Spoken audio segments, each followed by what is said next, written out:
ઓમ નમઃ. દુનિયામાં દરેક મનુષ્ય આજે પણ એવું ઈચ્છે છે કે એમના જીવનમાં પરિવર્તન કોઈ ચમત્કારના માધ્યમથી આવે. સાચું કહું તો આજના કળિયુગમાં જ ખરેખર ચમત્કારોની જરૂરિયાત હોય છે. જેટલા લોકો જીવનમાં સફળ થયા છે એની પાછળ એમની ખૂબ મહેનત તો ખરી જ, પરંતુ એ લોકો પણ એવો સ્વીકાર કરશે કે ઘણી ઘટનાઓ એમના જીવનમાં એવી બની છે કે જેને ચમત્કાર કહી શકાય. એમને એવા લોકો મળ્યા કે જે લોકો એમના માટે ખૂબ જ ઉપયોગી દેવદૂત સમાન સાબિત થયા. એમના જીવનમાં એવી ઘટનાઓ ઘટિત થઈ જે ઘટનાઓ માટે એમને પ્રયત્ન નહોતો કર્યો, કલ્પના નથી કરી, છતાં પણ એમને સફળતા મળી. એ ઘટનાઓએ એમના જીવનમાં ટર્નિંગ પોઈન્ટ લાવી આપ્યો અને એ લોકોએ સફળતાની માળા પહેરી. આપના જીવનમાં પણ એવા કેટલાય કામો હશે, અઢળક કામો હશે કે જે એક એક ડગલું આમ તમને થાય કે આ એક ડગલું પૂર્ણ થઈ જાય તો ચમત્કાર થઈ જાય, આ એક ડગલું પતે તો આખી વાત આપણા તરફેણમાં આવી જાય, આપણું કાર્ય પૂર્ણ થઈ જાય. તમે ખરેખર જો ચમત્કારમાં વિશ્વાસ રાખો છો, અથવા તો તમે ખરેખર જો જીવનમાં મહેનત કરી છે અને એક જ ડગલું તમે તમારી સફળતાથી જો દૂર હોય, તમારા કાર્યથી, ચાહે કાર્ય સામાજિક કેમ ના હોય, ચાહે કાર્ય આર્થિક કેમ ના હોય, ચાહે કાર્ય શારીરિક માનસિક કેમ ના હોય, પરંતુ હું આપને આજના પ્રવચનના માધ્યમથી ઓમકારધામ તીર્થમાં બિરાજમાન શ્રી ક્ષેત્રપાળ વીરની જે પ્રતિષ્ઠા કરાવવામાં આવી છે, જે ભાવનાથી મેં પ્રતિષ્ઠા કરાવી છે, જે મૂર્તિમાં શ્રી ક્ષેત્રપાળ વીરની એવી ઉર્જા છે કે બ્રહ્માંડના દરેક મનુષ્ય ના જીવનમાં જો તમે ત્યાં દર્શન કરવા જાઓ છો તો તમારા જીવનમાં તમને ચમત્કારની અનુભૂતિ થશે. તમને થાય કઈ રીતે? તો ક્ષેત્રપાળ વીરના તમે જ્યારે દર્શનાર્થે ઓમકારધામ તીર્થમાં જશો અને ક્ષેત્રપાળ વીરની સામે બે હાથ જોડી આપની મનોકામના એ મૂર્તિની સામે કરશો, જેમાં મંત્રોથી સજ્જ ઉર્જા છે, શક્તિઓની ઉર્જા છે, તરત કાર્યસિદ્ધિ પ્રકલ્પ પરિપૂર્ણ થાય એવી ચૈતન્ય છે, એટલે તમને તમારા કાર્યની સિદ્ધિ એક દર્શનથી દૂર થવાની શરૂ થશે. કાર્યસિદ્ધિ પૂર્ણ થવાની શરૂ થશે. તમને લાગશે કે આપણે આગળ વધતા ગયા, જે જગ્યાએ ઊભા હતા, રોકાયા હતા, તે જગ્યાએથી આગળ વધવાની શરૂઆત ઓમ શ્રી ક્ષેત્રપાળ વીરના દર્શન માત્રથી શરૂ થઈ છે. ખૂબ ઘણા ભક્તોના અનુભવ એવા છે કે કેટલાય વખતથી એમના પ્રશ્નથી પીડાતા હતા અને જ્યારે એમને ક્ષેત્રપાળ વીરના એકવાર દર્શન કર્યા ત્યારબાદ વર્ષોથી પીડાતી તકલીફો, મહિનાઓથી પીડાતા દર્દો દૂર થવા લાગ્યા. પછી તો 7 રવિવાર એટલે મહિનાનો એક, એવા 7 મહિનાના 7 રવિવાર પણ આપ ભરી શકો છો, 7 અખંડ પૂનમ પણ ભરી શકો છો, જેના માધ્યમથી આપના કષ્ટ દૂર થાય.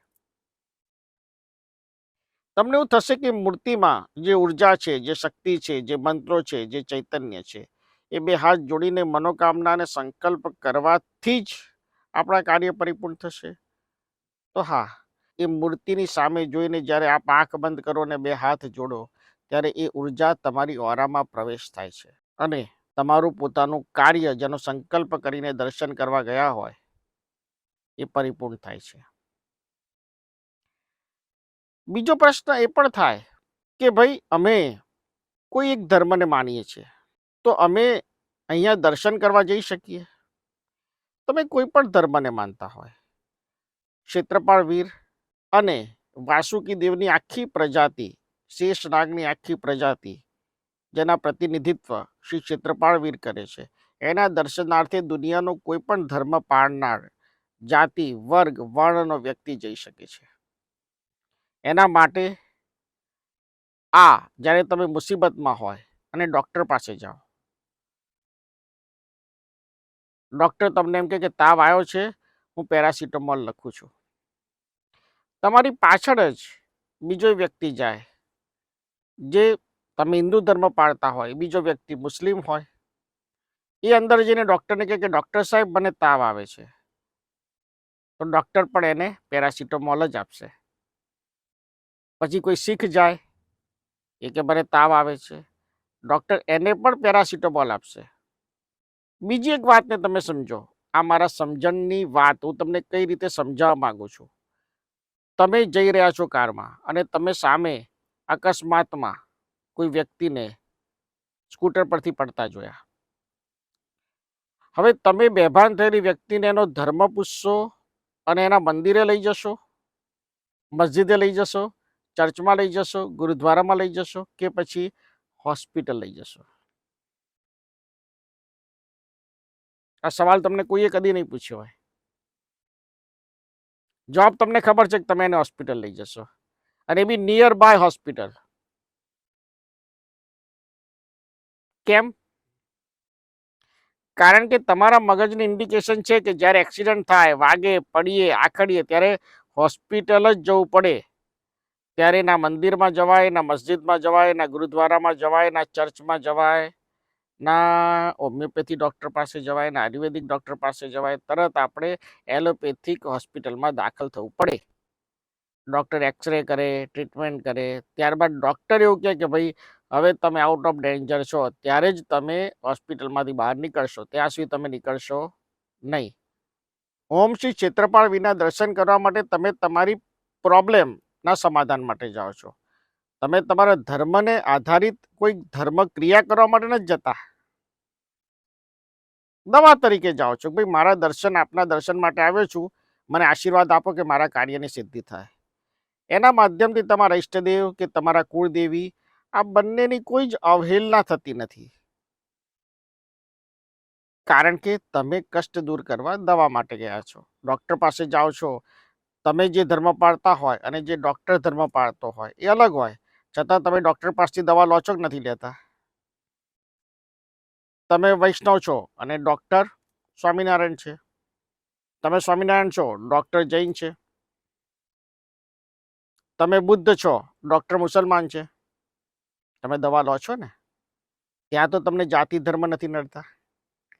તો જ્યારે તમારો જ પ્રોબ્લેમ, તમારી જ પીડા, તમારા જ દુઃખ દર્દો દૂર કરવાના હોય અને દર્શને જવાનું હોય, તો તમને ત્યાં કેમ ધર્મનો અધ્યાય નડે છે, જે નડવો ના જોઈએ? ત્રીજો અનુભવ, આ તમારા જ અનુભવો છે. આ બે અનુભવો મેં કીધા, ડૉક્ટરનું પેરાસિટામોલ વાળું, અકસ્માત થયેલી વ્યક્તિને હોસ્પિટલ લઈ જવાનું, અને ત્રીજો અનુભવ, સમજી લો કે તમે કરિયાણાની દુકાનમાં ગયા. કરિયાણાવાળાએ તમે જે વસ્તુ માગી આપી અને તમે 500ની નોટ આપી. વસ્તુ 200 રૂપિયાની હતી, 300 રૂપિયાને પાછા આપ્યા. તમે પૂછો છો કે આ 300 રૂપિયા કરિયાણાવાળા ભાઈ તમે મુસલમાન પાસેથી લીધા છે, શીખ પાસેથી લીધા છે, હિન્દુ પાસેથી લીધા છે, ઈસાઈ પાસેથી લીધા છે, પારસી પાસેથી લીધા છે? તમે પૂછો છો? નથી પૂછતા. તમે ખિસ્સામાં મૂકી દો છો. તમે વિચાર કરો કે તમારા ખિસ્સામાં રહેલી 200 રૂપિયાની નોટ, 500 રૂપિયાની નોટ દરેક ધર્મ અને જાતિના વર્ગ વર્ણના વ્યક્તિ પાસેથી ફરીને આવી હશે, તો તમે કેટલી પ્રેમથી સાચવીને તમારા પાકીટમાં, ખિસ્સામાં મૂકો છો. ત્યાં તમે અભડાઈ જતા નથી. ત્યાં તમને એવું થતું નથી કે આ તો અભડાઈ ગયા ને આવવું પડશે. ત્યાં તમને એવું નથી થતું કે અન્ય શ્રેય થયો.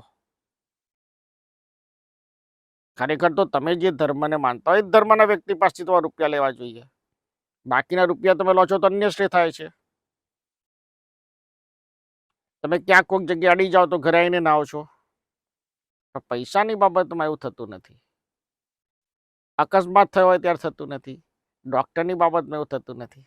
જ્યારે તમે કોઈના પ્રેમમાં પડી જાઓ અને એ પાત્ર ઇન્ટરકાસ્ટ હોય તો પણ તમને પ્રોબ્લેમ નડતો નથી. કહેવાનું તાત્પર્ય એવો છે કે જ્યારે તમારે જે કરવું છે તો તમે કરો જ છો, તો પછી તમારી પાસે સટીક રસ્તા છે તમારા પ્રોબ્લેમના, જેમાં એક રૂપિયો ખર્ચવાનો નથી, તમારા ખિસ્સામાંથી કશું જતું નથી. તમારે ખાલી સવારે તમારું વ્હીકલ લઈ અથવા તો બસમાં તમારે ઓમકારધામ તીર્થ પહોંચવાનું છે, દર્શન કરવાના છે અને પરત ઘરે આવવાનું છે.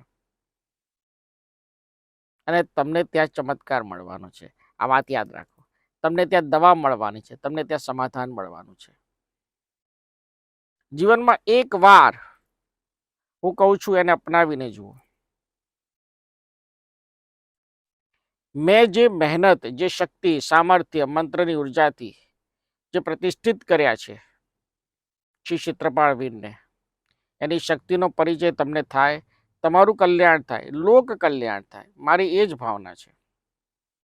તમે લોકો તમારા દુઃખ દર્દ સાથે ₹1 ખર્ચ વગર તમે એ જગ્યાએ પહોંચો, દર્શન કરો, તમારું અચૂક કલ્યાણ થશે.